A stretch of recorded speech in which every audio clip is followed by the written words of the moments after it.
This conference will now be recorded. So Krishna is going one step further now to explain why Arjuna should fight. That is what he's going to explain from text 31 to almost 37, 37. Yeah, in 37, 38, he'll be explaining that why Arjuna should fight, and it's not that it's not right for him not to fight. That he will explain. Then afterwards, he's going to also be covering the purpose of Vedas, what the Vedas are, why it has been given, all those things are also given. So we'll cover one by one. All these points we will cover today. Okay. Om Ajnanantimirandasya Jnananjanashalakayah Chakshurunmilitam Mena Tasmai Sri Gurave Namaha.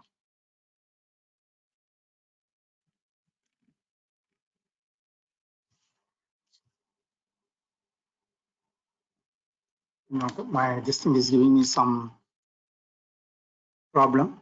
The slide is not moving. 1 minute, please hold on.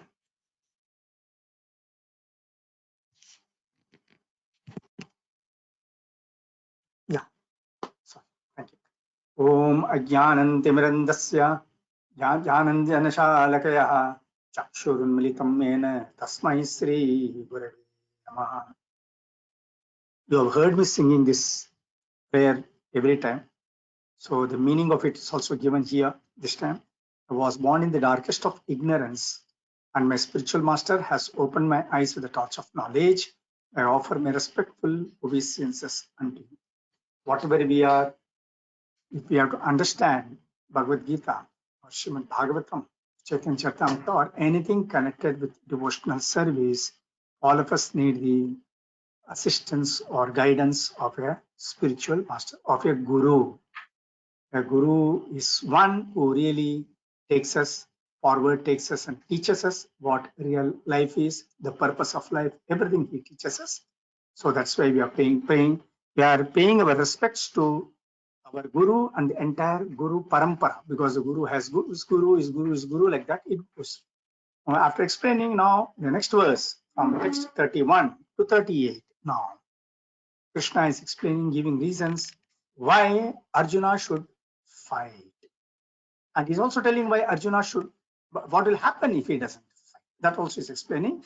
So when he's saying that Arjuna is to fight, this covers text from 32 to 36. He is explaining, saying is that as you are a Kshatriya, and as a Kshatriya, your job is nothing but to fight. And how you should fight?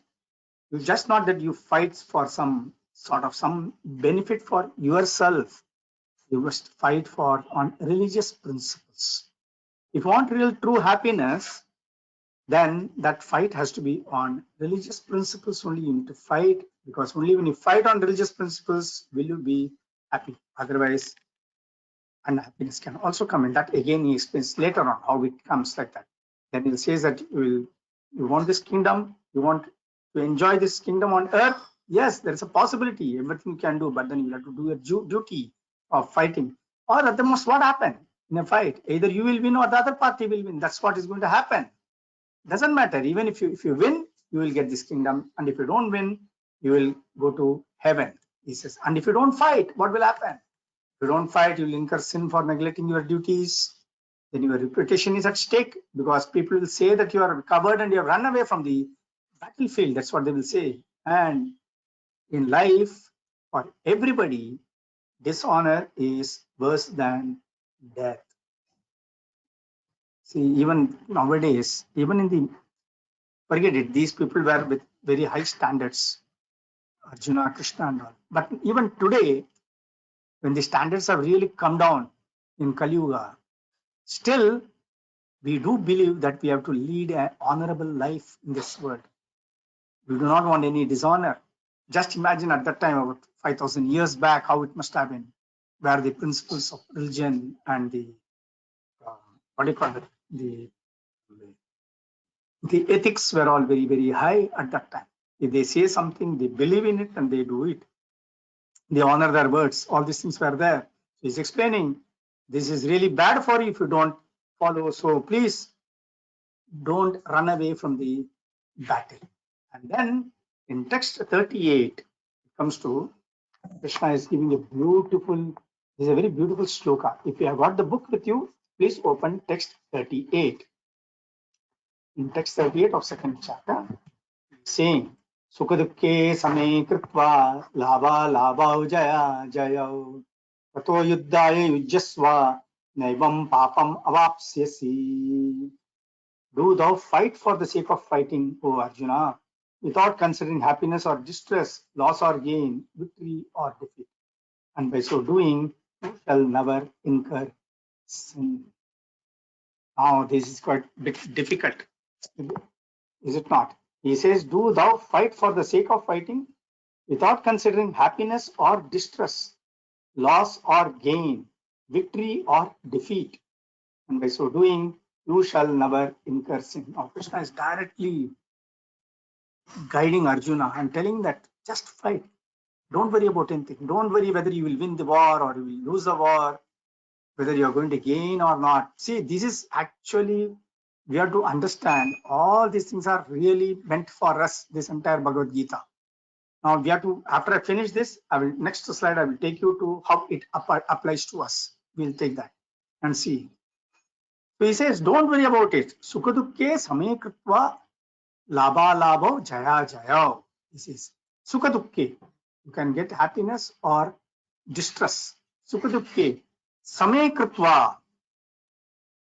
Don't worry about it. Keep it in equanimity. Keep it in equanimity. Don't worry about either sukha or dukkha. Don't worry. Labha labha. Either profit or loss. Jaya jaya. Either victory or defeat. Don't worry about all these things. Tatav duddhaya yujyasva. Just fight for the sake of fighting. Naivam papam apsyasi. If you do that, you don't incur any sin, he says. So let us see the life, how are we going to do it? We are not fighting in a battlefield. No need to go to a battlefield because every day we are fighting in our head. From the time we get up in the morning till the time we go to sleep, we are already fighting something or the other. Either we have got an argument with somebody else or we have got a fight with somebody else. We have to establish ourselves. There are so many things that we keep on trying to do in our life. Is it not? If nothing, at least inside my head, there are so many things running and there are so many arguments going on inside my head, for and against. All so many imaginative situations, imaginative conditions I create for myself in my head, and the battle keeps on going in my head. So what Krishna is saying, how does it apply? Whatever we do, whatever occupational duty we are either working in a company or we are working somewhere else, whatever it could be. But then what we need to understand is that we have to carry on with it. No action, no activity is easy. People are here working, whether you are in a household or you are working in a company, you know that even if you are working in a company, what happens? Is it so smooth in your company when you are working, in which your company you are working? No. There are so many opposing factors working also in a company. If you are working in a house, you are a grasta at home. Husband is there, wife is there, children are there, parents are there. Everything is very smoothly running at home. There also you have got problems. People have got different views, opinions. So nothing is so easy to work. You are working, you are staying in a society. In a society, everything is smooth running. No, it is not. So whatever we are doing, nothing is smooth in this material world. That is the nature of the material. Nothing goes very smoothly for everyone. Sometimes it goes smoothly, sometimes it doesn't go smooth. Sometimes it's very rough patch we come across. So whatever we have to do in this world, we have been given that duty, whether in the office or at home or at society or country, wherever it is. The Prime Minister is there, he is also working. You think his job is so easy? Nobody's job is easy. So when nobody's job is easy, what is the easiest thing to do? To run away from the job is the easiest thing. But no, we should not do that. Krishna says, no, that is not a solution. You have to face these activities. You will have to face it, and you will have to do it. You will have to do that duty. Whatever is your duty, you do it. No duty is going to be easy. Every duty has got some defect. Defect is a part of the job, part of this material world. Just like a fire is there. If there is a fire, obviously fire is also covered by smoke, is it not? So we should see that, and what we should do is we should continue with our action. We should continue to do our duty, irrespective of the difficulties that we are facing in that job, in that activity, in that duty. Difficulties are bound to be there. We should make our mind clear. And I must do that job. What comes out of it, I shouldn't bother about it. And Krishna says in text 39, so thus far I have described this knowledge to you through analytical study. Now listen as I explain it in terms of working without fruitive results. For son of Prata, when you act in such knowledge, you can free yourself from the bondage of.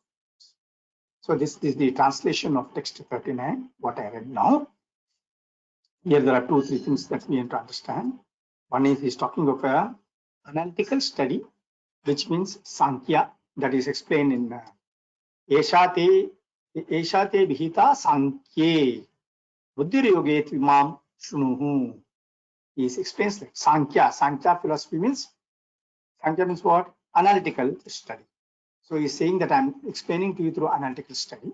So far I've explained to you everything through analytical study. I will also explain to you about the working without fruitive results. He says this. And when you have such knowledge, you can free yourself from the bondage.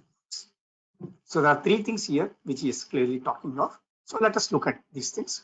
Now, the first thing what he has said, one should learn to work without fruitive results. What is the meaning of fruitive results? Fruitive results means when I'm doing something, I'm saying, what am I going to get in return? When you are working in the office also, anything that has to be done, अरे इसमें मेरे लिए क्या है? इसमें मेरे को कुछ मिलेगा क्या? This thought comes in our head when we have to do something. If the boss asks something specially to be done, he's asking me to do it. इसमें मेरा कुछ फायदा रहेगा? कुछ, because of this, am I going to get additional income? Additional salary will he pay to me? If he's going to pay, then I'm willing to work. नहीं तो मेरे को, why should I फालतू का, why should I do this job?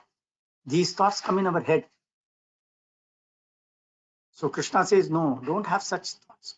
Now here, so that is, in other words, when we are talking of what benefit is there for me, that is what is, in other words, described as my sense gratification. What is the pleasure that I'm going to get out of it? So if I get some additional income, there's a pleasure I'm getting. Or if I'm going to be promoted because of this job, my position is being enhanced. So that is a pleasure I'm getting. That is a sense gratification I'm getting. So here, Arjuna was also looking only from the point of sense gratification, just like all of us are doing it. You just mark these words. Whenever we are doing anything in this world, majority of the times, we are seeing what is the benefit I'm going to get, either for me or for my extended bodies.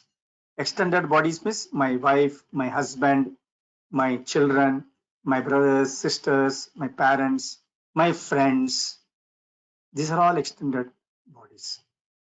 My community, my caste, all these are extended bodies. Now here Arjuna was also talking only in terms of sense gratification. He thought by not killing his relatives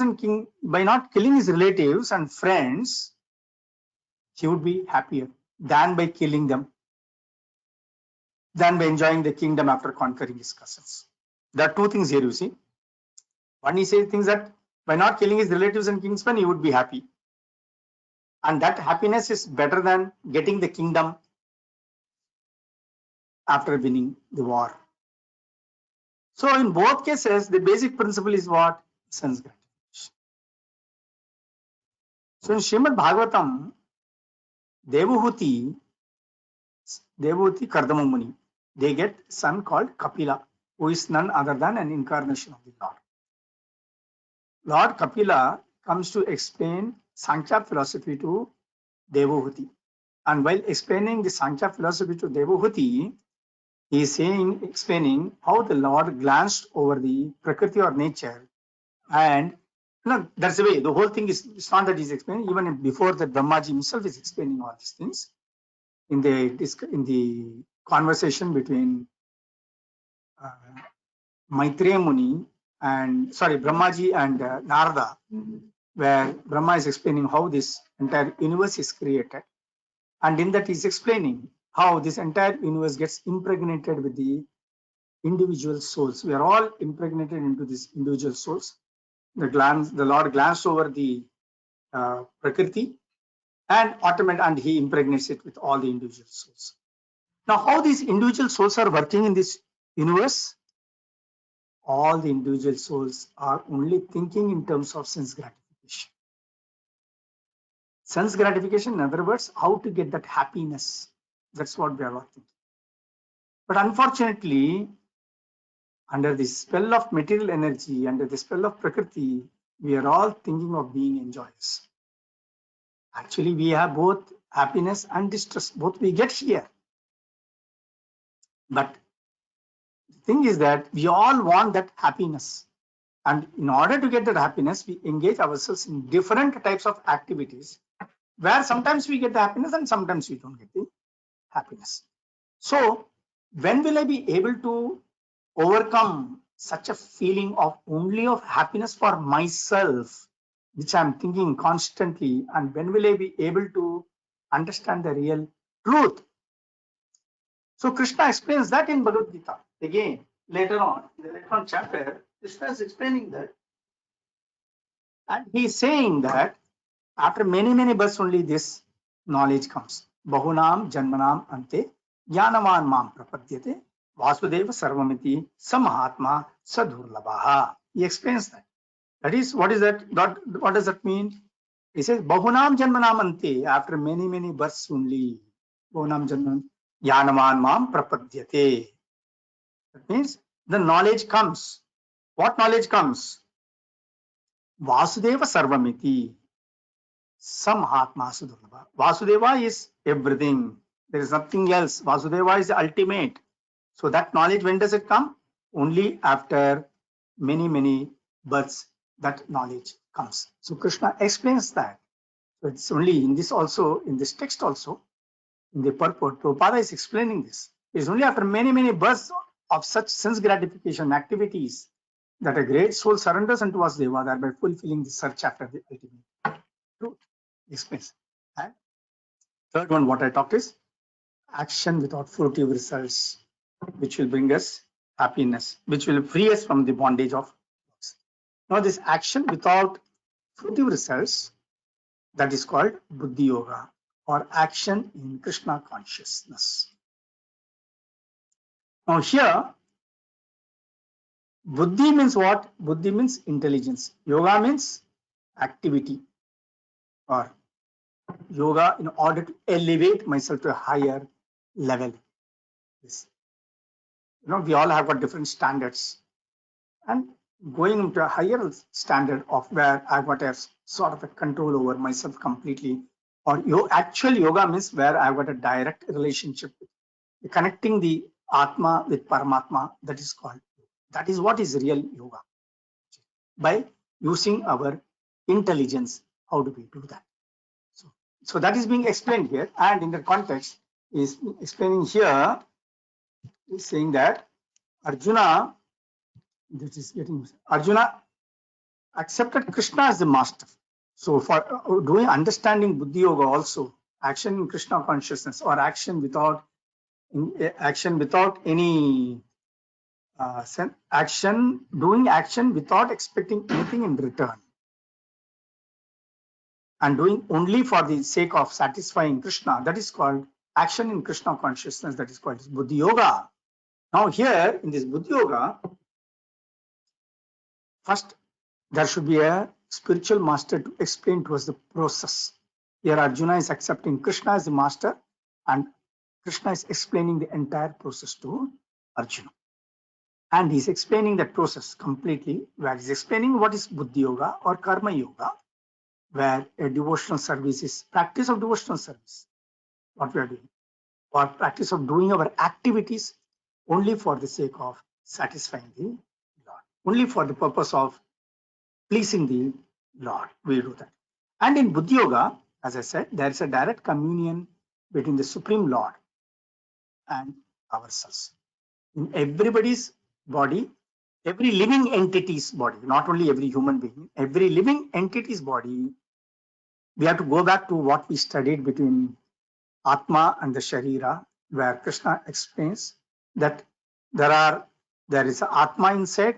Along with that Atma, I am also sitting as Paramatma, he explains. So one bird is, you remember the two birds picture what was presented last time. So one bird is full of action and another bird is a witness to all that action. So the bird which is acting, which is full of activity, that is the Atma, and the bird which is witnessing all the activities, that is Paramatma. So Paramatma is sitting inside and is witnessing all the activities of the Atma. Paramatma is aware of all the desires, all the plans of the Atma, because it's a witness. It is able to observe, watch everything. The Paramatma knows everything. We cannot hide anything from the Paramatma who is sitting inside us. So that's that. So now that's the Paramatma is always waiting for the Atma to turn towards Paramatma and seek the guidance. But Atma many times thinks that it knows what it has to do. It goes by whatever the body dictates. That's what is happening. So the real yoga means connecting the Atma with Paramatma is the Buddhi Yoga. And in that yoga, what happens is that there's a direct communication between the both of them. Okay. And to whom does the Paramatma respond? Paramatma responds to that Atma who has taken up to approaching the Supreme Lord for guidance. Paramatma is there to give all guidance, all necessary guidance that we need, all the necessary teachings we need, everything the Paramatma is willing to give us. But then someone has to ask that Paramatma, no? Paramatma is there. We know that the Paramatma is there. We also know that anything and everything I want, I can always seek the guidance from the teacher. The school teacher is there. There are some teachers in this group, I understand. There are teachers. The teacher is willing to teach. The student knows that if I go to the teacher will teach me. Now, the teacher is there to teach. Our teachings are easily available, freely available to the students. But if the student refuses to go to the teacher, what will the teacher do? Can the teacher really pull the student, make him sit and listen to what he or she wants to tell? Will the student learn like that? The student will never be able to learn. Is it not? Howsoever the teacher, that some desire has to come from within also to understand what the teacher is wanting to teach. So here also, the Paramatma, we all know that anything and everything we want, the Lord is there always to protect us, always there to support us, always there to guide us to do the right things. But then we need to approach him. He is willing to come forward and explain it. He's doing everything. So if I approach him, then what will happen? He's willing to do that. And how do I approach him? The approach is only by way of doing devotional service for the Lord. And what does the devotional service start with? The devotional service starts with chanting the holy name of the Lord. Hare Krishna, Krishna Krishna, Hare Hare, Hare Rama, Rama Rama, Hare. So this chanting of the holy name of the Lord is very, very important, because these names are very powerful names. We should know that. This mantra we have heard, Hare Krishna, Krishna Krishna, Hare Hare, Hare Rama, Rama Rama, Hare Hare. These are not new things. We are not hearing it for the first time. We have heard it several times, but we have to know. So because we have heard it several times and it gets sung, it has got no value. It should not be like that. It is available freely. This mantra has come from Vaikuntha Loka. Lord Narayana himself has given this mantra. So much of description of this mantra is there in our scriptures. Nam akari bahuda nija sarva shaktes tatra pita nimitaha smaranena kalaha etadrishi tava kripa bhagavan mamapi durdaivam midrisham iha jani nanuragaha. It says Namnam Akari Bahuda Nijasarva Shaktis. These names which are being this Namnam Akari, the names of the Lord are so powerful. It says Namnam Akari Bahuda Nijasarva Shaktis. It has got so much of Shakti, so much of power it has got. So potent the names are. Akari Bahuda Nijasarva Shaktis. Tatrapita Nimitaha Smaranen Kalaha. I must do that Smaran. When? Always. I must get into the place where I should be able to communicate with the Lord, connect myself with the Lord eternally, permanently, continuously. I should be able to connect with that Lord. Namnamakari Bahuda Nija Sarva Shaktis Tatrapita Niyamitaha Smaranena Kalaha. Always remember him. Etadrishi Tava Kripa Bhagavan Mamapi. I know that if I do that, the full blessings of the Lord, full connection with the Lord, full what do you call the full communion with the Lord is established, and I get full backing from the Lord. Everything I understand. But Durdaivam Idrisham Ihajani Nanuragaha. But see my unfortunate condition, Durdaivam. How unfortunate I am not able to develop a ruchi for this name. I'm not able to develop a taste for this name. Actually, we are all in that condition. Why? Because of so much of mental attraction, I'm not able to develop that ruchi for the name. So he says here that we can develop the taste by simply starting to chant the holy name of the Lord, which is very, very easy. Simply, there is no time. There is nothing called only you have to chant this time or that time. Throughout the time, whenever you feel like chanting, you can chant the holy name of the Lord. In whatever condition one is, one can chant the holy name. Whether he is a male or a female or a child or an old man, everyone can chant the holy name. Whether he is a Brahmana, Kshatriya, Vaishya, Shudra, everyone can chant the holy name of the Lord. Morning time, afternoon time, evening time, midnight, anytime you can chant the name of the Lord. Whether you are taken bath or you are not taken bath, whether you are clean or unclean, you can still chant the holy name of the Lord. Now, what more concessions do we need to chant the holy name? The Lord has given all the concessions to chant the holy name of the Lord. Only thing is, I must get that urge to chant the name of the Lord. So that needs some amount of practice. So when I become consciously start chanting, later on, even unconsciously, I'll be able to chant the holy name of the Lord. So just by chanting the holy name of the Lord gets pleased, because I'm trying to making an effort, an attempt to please the Lord by chanting his name. So when I'm working for the satisfaction of the Lord, automatically, this is not when I'm chanting for the satisfaction of the Lord. What happens? The Lord also gets pleased, and we also get this. We are able to establish ourselves in that Buddhi Yoga process. Now remember, this chanting is also not going to be so easy. Like we said, any activity that we want to do has got some defect or the other, some problem or the other. Even while chanting, my mind keeps wandering. All these things do happen. But in spite of that, I must make an attempt to pull back my mind and try to focus and listen to my own chant.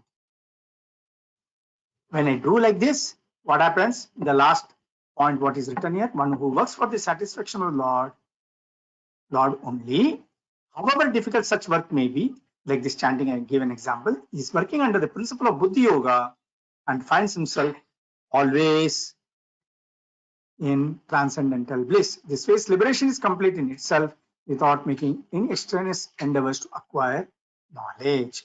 So that is how it has been explained. And next verse it goes.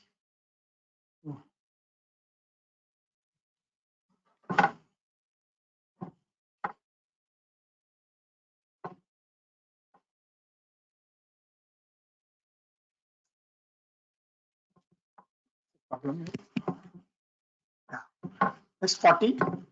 Text 40 is again an important verse, where in text 40 it is being explained. Neha vikramanasho asti pratyavayo na vidyate swalpam api asya dharmasya rayate mahato bhayat. In this endeavor, there is no loss or diminution, and a little advancement on this path can protect one from the most dangerous type of fear. Now, this is the difference between Krishna consciousness and action in Krishna consciousness and material consciousness. The difference is being explained here. Krishna says here, whatever little bit of spiritual activity you are doing, one is doing, he has nothing to fear. He will only gain out of it. He will not lose anything out of it. But in material activity, that's not the thing. So in spiritual activities, suppose I'm doing, let's say 10% of Krishna consciousness in this Janma. In my next Janma, my Krishna consciousness starts from the 11th percent. If I have done 45% of Krishna consciousness in this Janma, in my next Janma, my Krishna consciousness continues from the 46th percent. Is that possible in our material life? No. In this Janma, I'm already a PhD, I'm a chartered accountant, I'm an engineer, I'm a doctor, whatever I may be. But in my next Janma, I cannot claim myself to be a doctor and continue from there. I cannot continue in practice.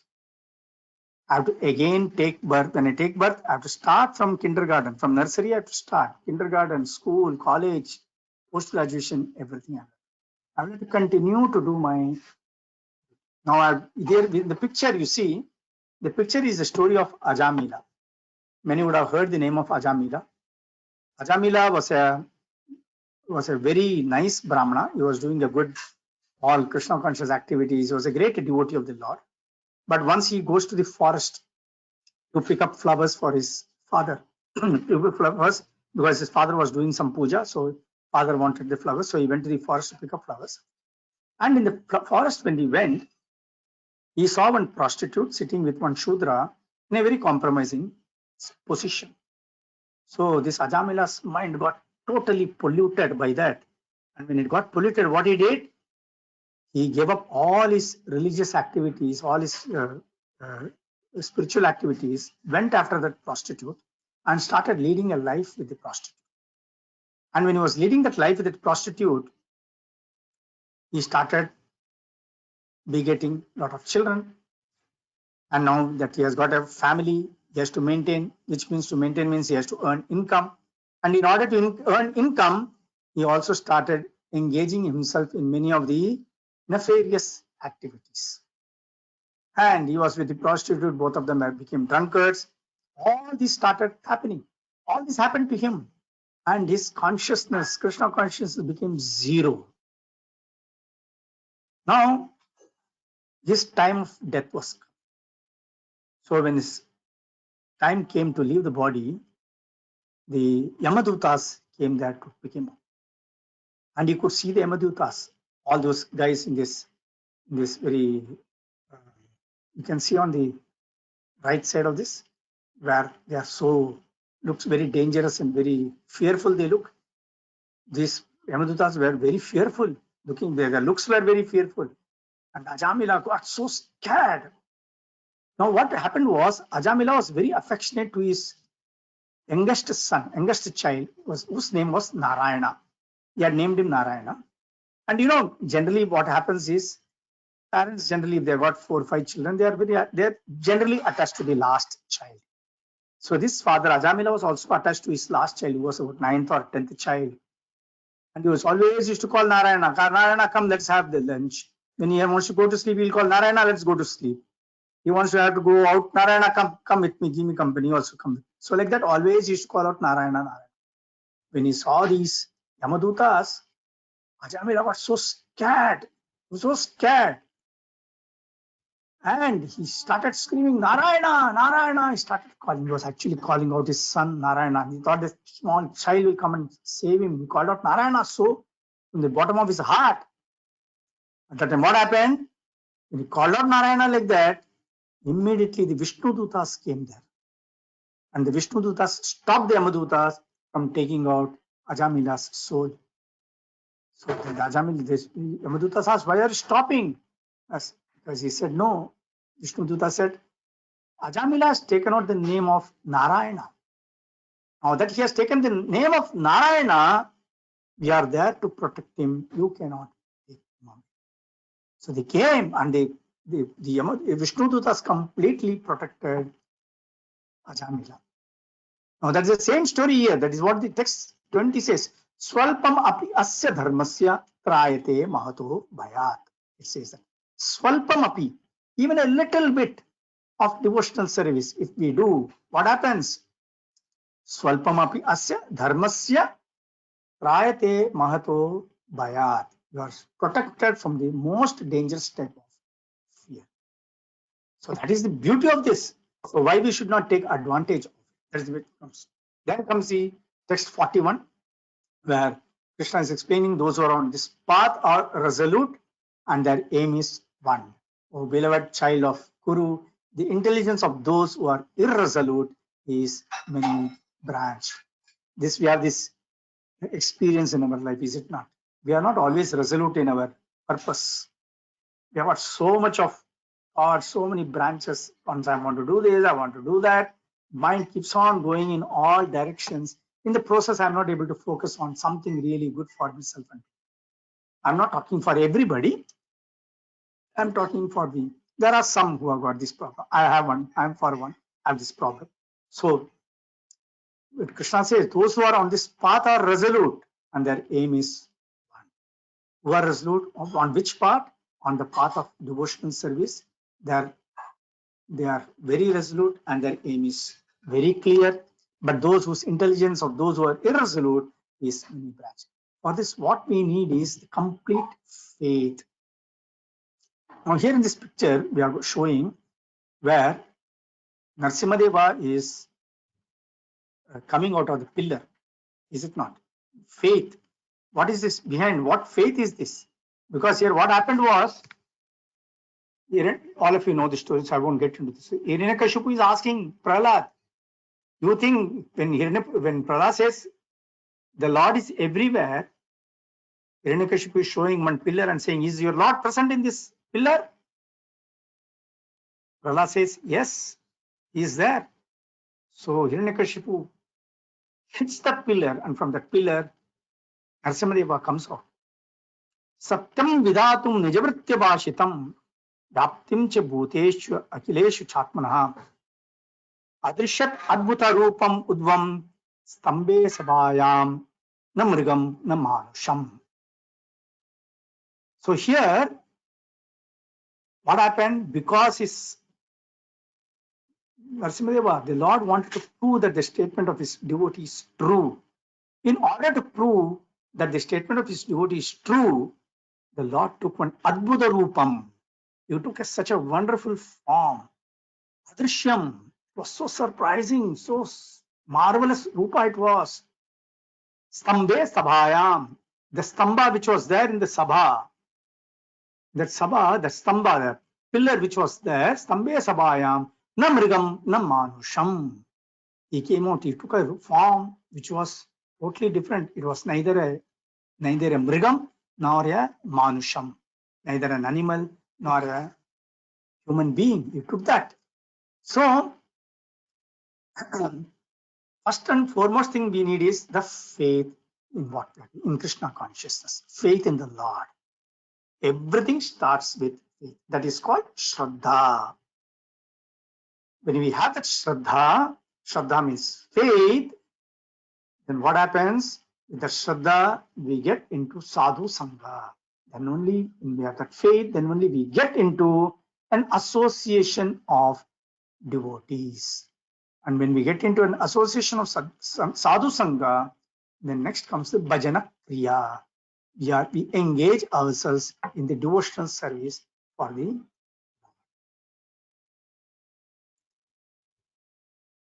And when we engage ourselves in the devotional service of the Lord, you should understand this is on the absolute plane. This is on the spiritual plane. So on the spiritual plane, there is neither good or bad. Anything done in spiritual activity, there is neither good or bad, no loss or gain. Nothing is there. There is no loss.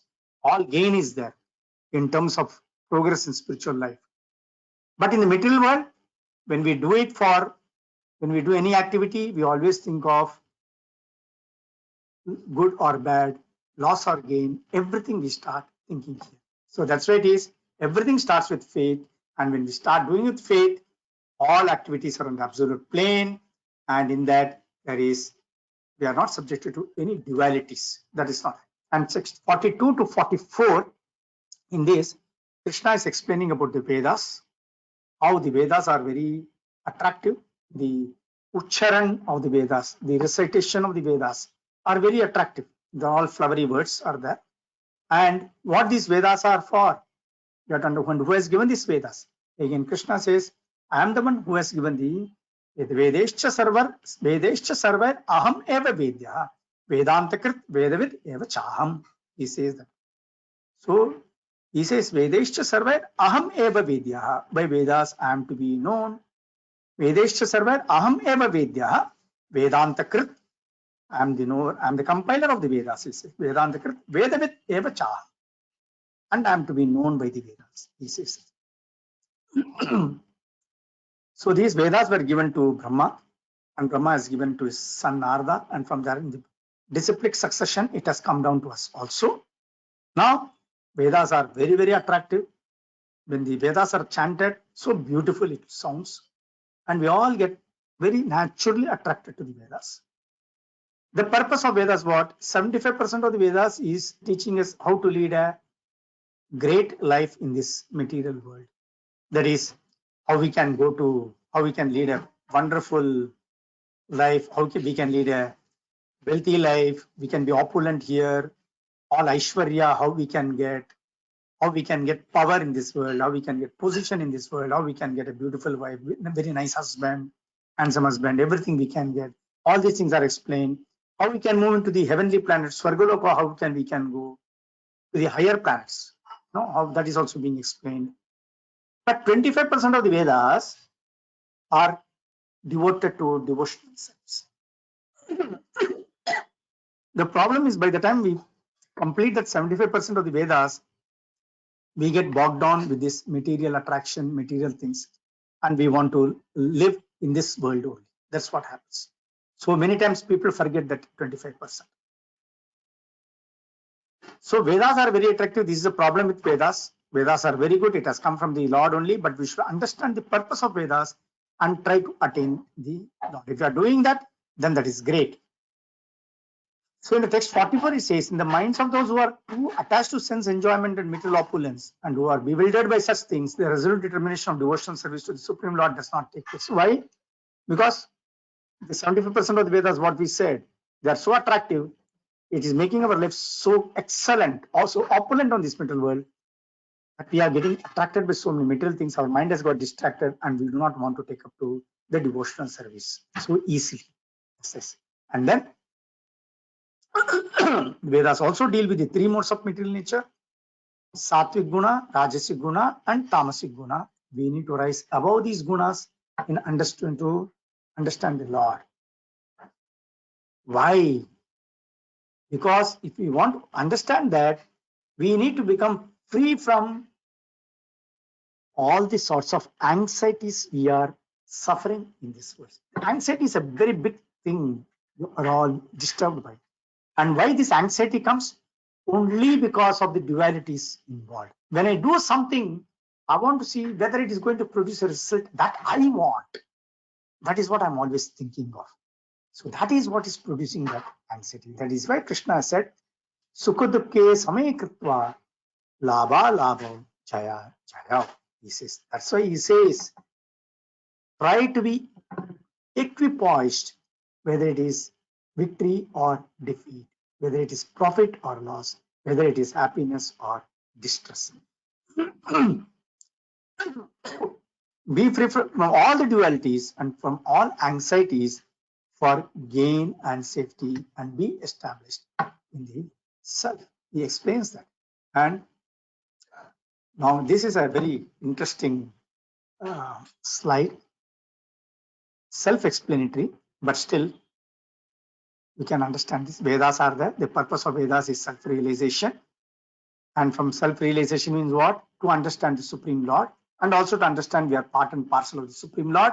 And there is a relationship between the Supreme Lord, Lord Krishna, and living entities. This relationship is there. This is the highest understanding. This is the highest perfection of Veda. Now, when we read Vedas, what happens? or people should really understand the real purpose of Vedas. But then, unfortunately, many times, many people get attached to the ritualistic part of the Vedas, and people also desire for benefits out of the Vedas. We do that. And we do lots of rituals, is it not? We do rituals for Shanti Homa, we do that. At home, we want Shanti. So we say that Navagraha Homa, we will do it. Or we do that Shanti Homa. And there are something for good health and other things. I'm doing all the Surya Namaskara. And Surya Namaskara is okay, but doing it, yajnas and other things for getting. So in rather so many other religious activities for my personal gain, for my personal benefit, or the personal benefit of my people around me, for that, where there is no interest of the Supreme Lord is involved. Here, all my interest is involved. That is what the many of these ritualistic activities tell us. So that is that. And in this Kali Yuga, how easy it is to follow the Vedas, to study the Vedas. I don't have time to chant the name of the Lord. Where will I have time to study the Vedas? Is it not? So Kali Yuga is full of so much of difficulties we have got. Alpayusha we have got.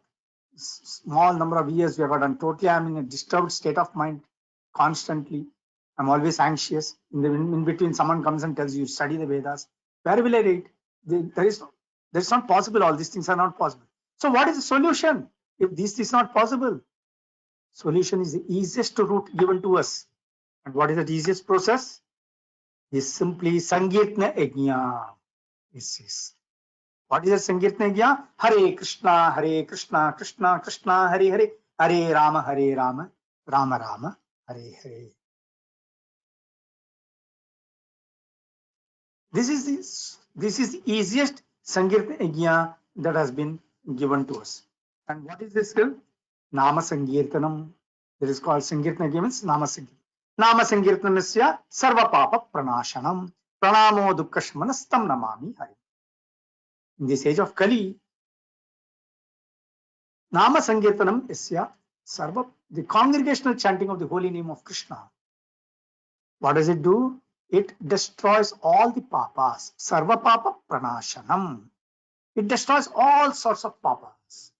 Pranamo Dukkha Shamanas. Simply by folding my both the palms before the Lord.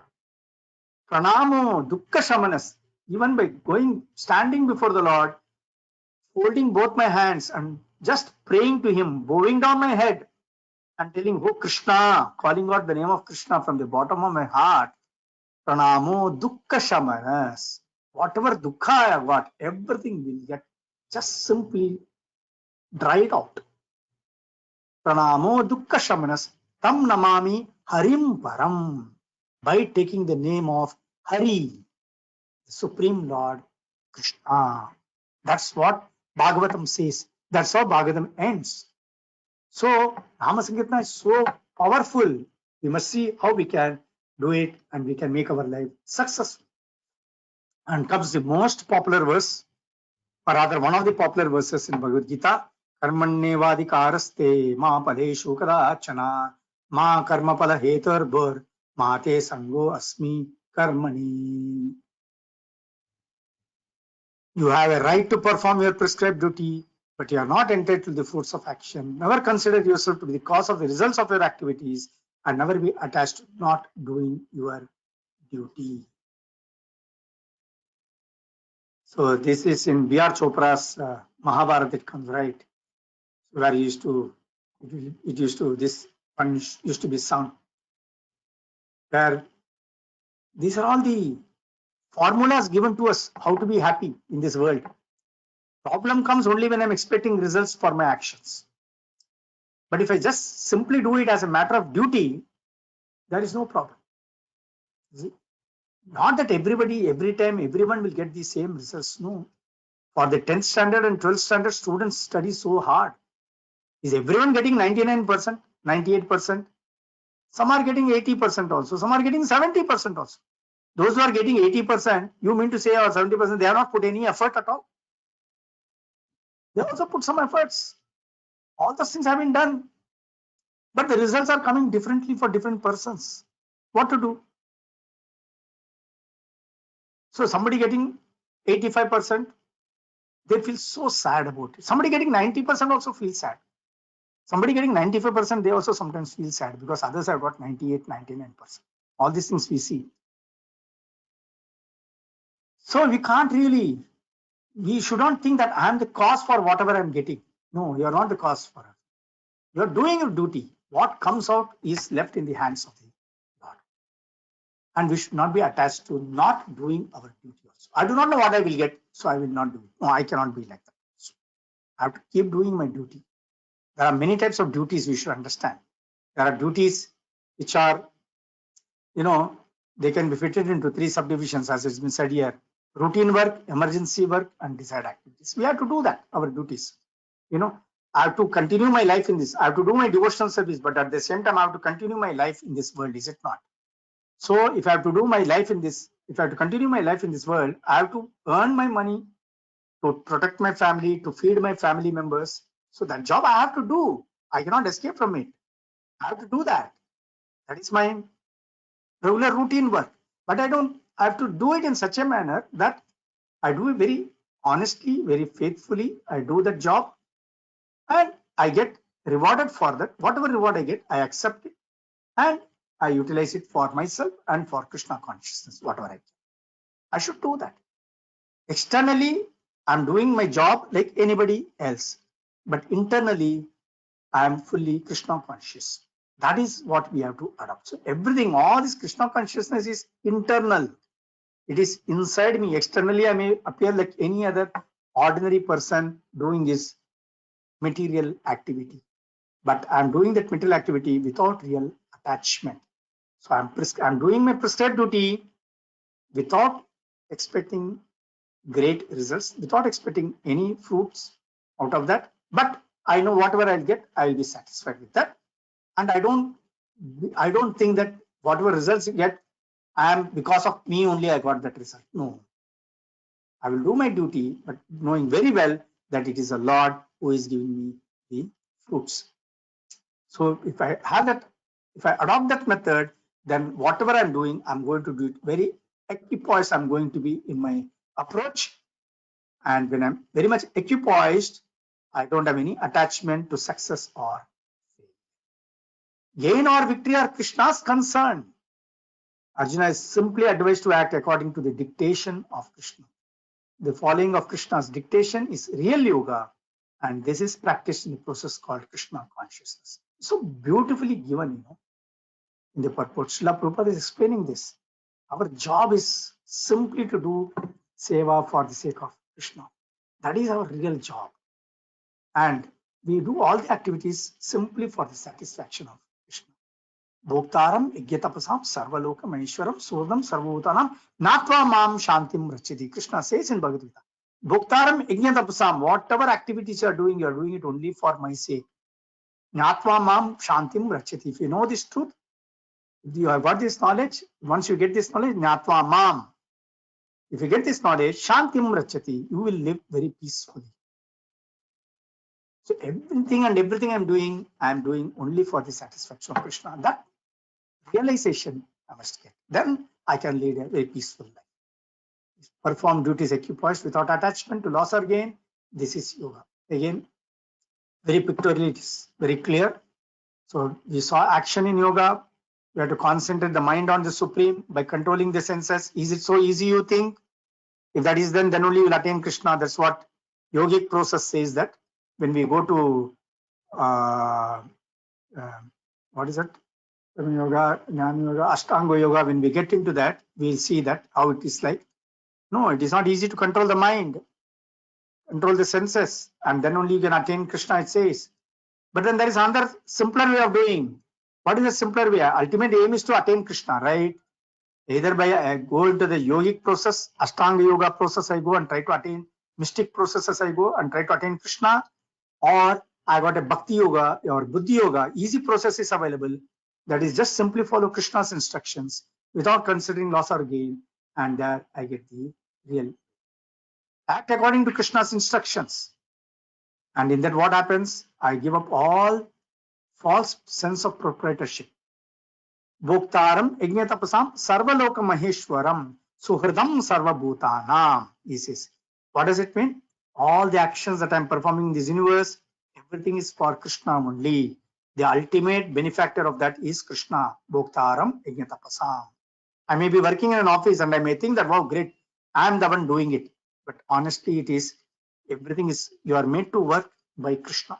That's what Krishna said. Sarvaloka Maheshwaram. He says, I am the true proprietor. I am the proprietor of everything in this universe. That we can easily understand. But how many times we have got this false proprietorship over anything and everything? Sarvaloka Maheshwaram. Suhridam Sarvabhutana. I'm the only true well-wisher. Nobody else is a true well-wisher. He says, everybody is a well-wisher from outwardly. But true well-wisher is only me. Suhridam Sarvabhutanam. Jnatva mam shantim rachati. If you know this, then that is the formula for peaceful living. Krishna says that. And then comes 49. He says, if you want to get rid of all these fruitive activities, the thoughts of gains, loss, profit, loss, happiness, distress, everything, it is possible only by devotional service. Krishna says, and you have to surrender fully to that consciousness. When you do that, automatically you will get this. And when you engage in Krishna conscious activities, as I said, it's on absolute plane. There is no question of happiness or distress. There is no question of distress. On the contrary, there is only happiness in Krishna consciousness. Guaranteed happiness in Krishna consciousness. There is no question of any loss in that. Krishna says, Valpamapisya dharmasya trayate mahato bhayat. He says that there is no loss. There is no question of defeat. There is only victory.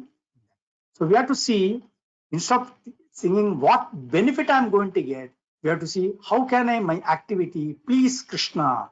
When I think like that and start doing my activities, you will see that we stand to get that sense of happiness from within, even without our own knowledge. We get that. So summaries: work externally like other people. Externally do not renounce work. Internally renounce and attach to Krishna.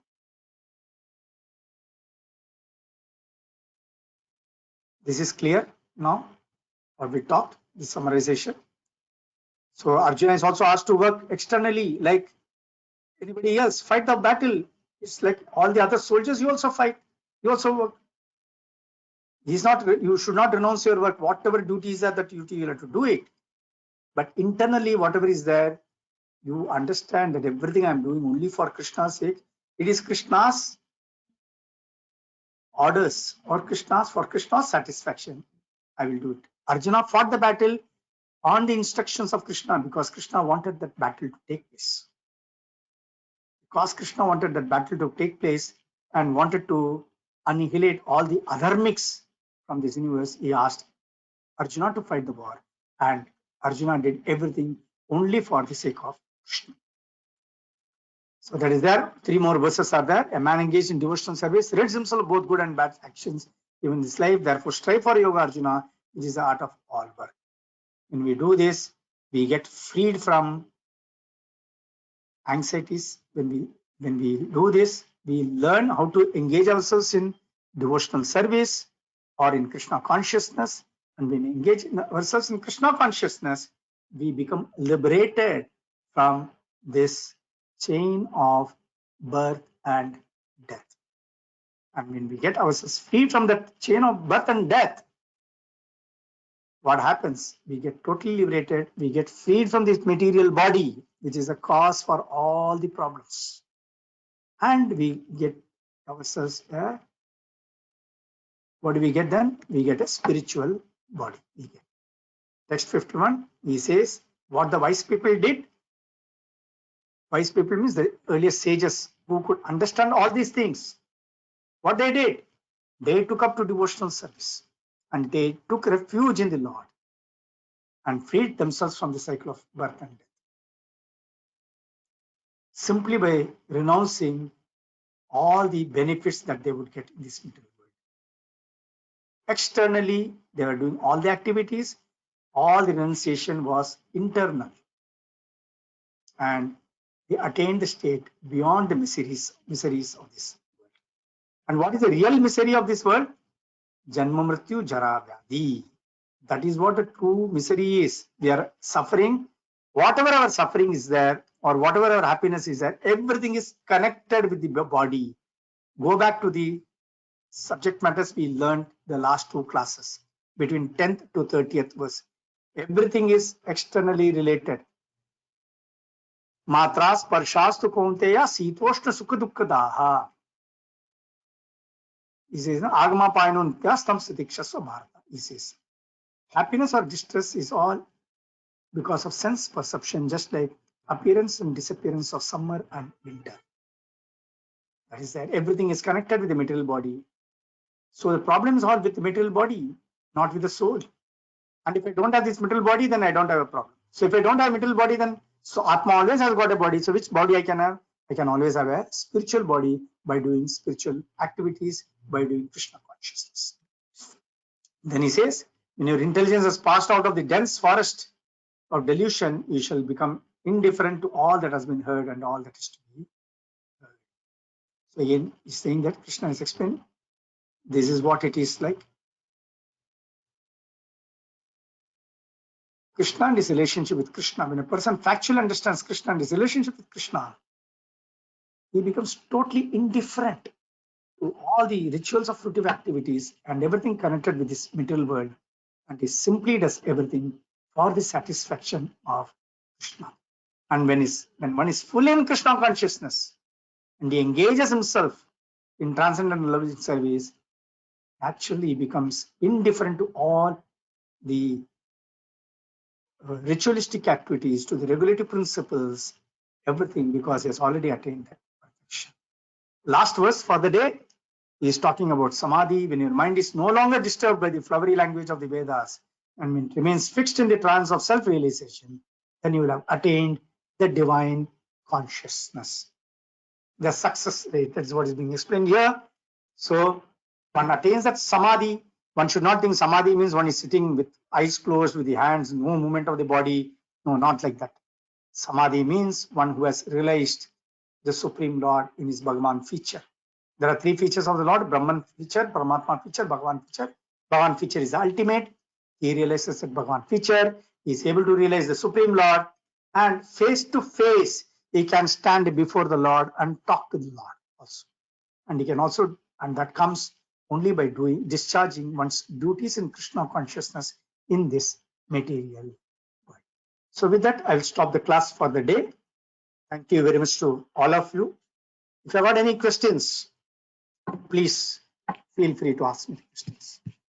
It is taking a little bit more time, but it is still feel, but it is really.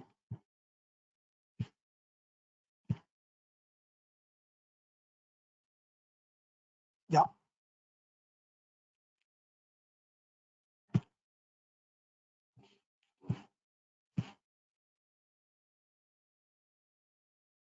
Anybody has any questions? Please feel free to ask the questions.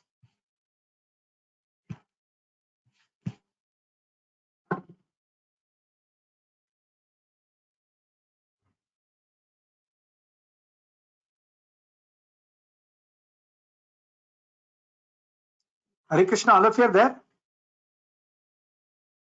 Haribol? Yes, yes, sir. We are there. Right, everybody Yes, is sir. on mute. And can I make a simple request to all of you, if you don't mind? In next class, if you can also switch on the camera, because I would also like to see the faces and talk, if it is okay with all of you.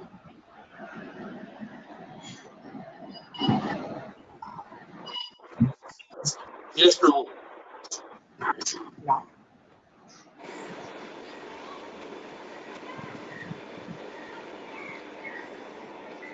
Any questions?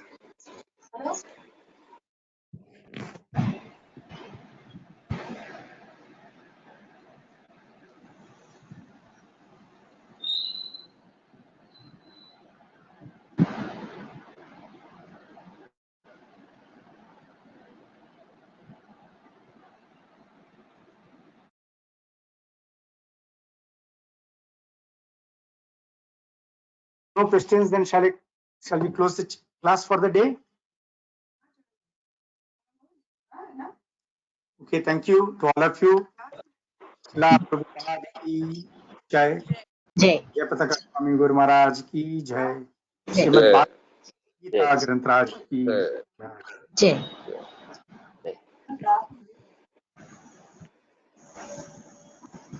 Hare Krishna.